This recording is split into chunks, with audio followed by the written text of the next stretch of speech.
Mommonster! Welcome po kayo sa aking channel, ang Mom Flores Channel. For today's video, pag-usapan natin ang pinakabagong love team ni Kalinga Prab. Ito nga ay sina Ryan at si Jovi. Sabi ko nga sa thumbnail ko, napakaswerte ni Ryan kasi ubod ng ganda si Jovi. Gustong gusto ko ang mukha ni Jovi, no? Lalo na bumagay sa kanya yung bago niyang hairdo and o hairstyle. And hindi lang maganda si Jovi, madiskarte pa. Siya lang yung sabi nga ni Rab, siya lang daw yung kumbaga na kalingap angel niya na nagbigay sa kanya ng pasalubong, kauna-unahan si Jovi. Kasi 'di ba, ilang weeks na wala si Jovi sa kanilang lugar. Kasi nga nag-holiday siya sa kanyang tita.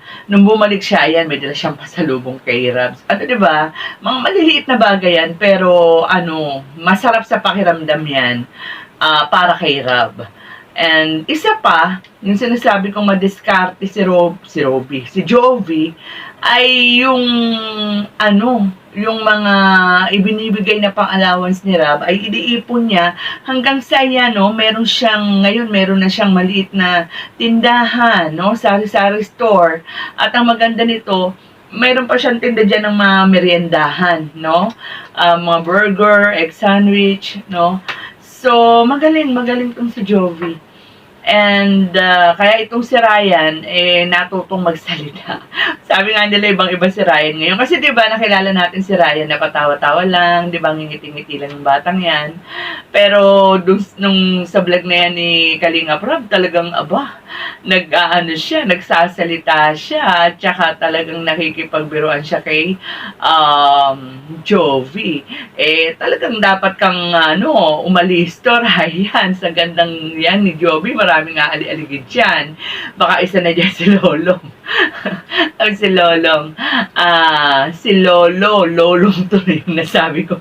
Yung Lolong pala, programa po pala yung sa GMA na pinagbibidahan ni Roro Madrid. Si Lolo po. Si Lolo pala ay kay Isa.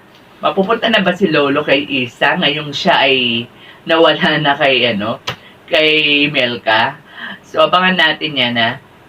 So, ito si Ryan, balik tayo kay Ryan tsaka kay Jovi. Team to watch ito.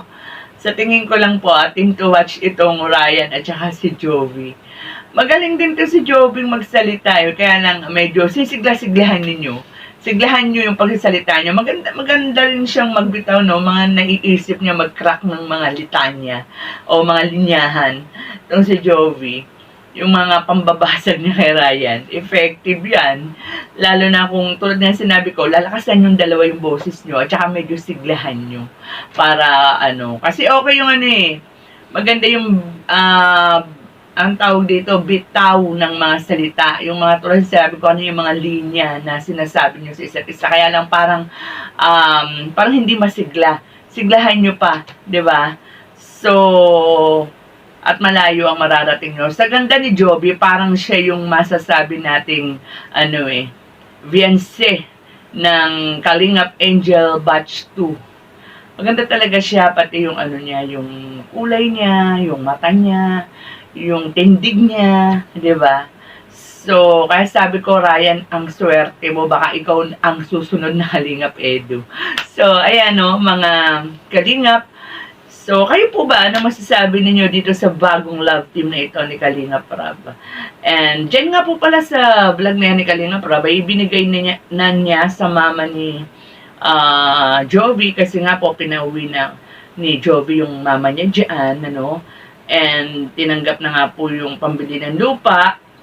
And sa aking pagkakaunawa, ayaw siguro dyan na lang din, parang may papaayos na lang yata dyan, doon na lupa dyan din mismo sa bahay nila Jovi.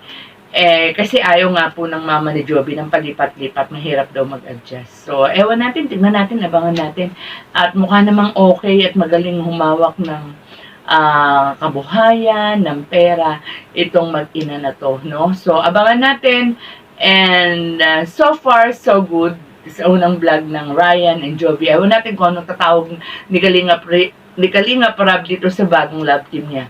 Yun nga, no, balik tayo sa sinasabi ko, so far so good sa unang vlog, okay na okay po ang ipinakita ng Ryan and Jovi tandem.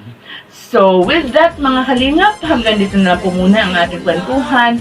Pakilike po kung naibigan ninyo ang ating kwentuhan at please, kung hindi pa po kayo nakaka-subscribe sa aking munting channel, pakisubscribe po. Mag-ingat po tayong lahat and God bless! Ituloy mo lang, Kuya Val, gawin ang adikaing pinapangarap.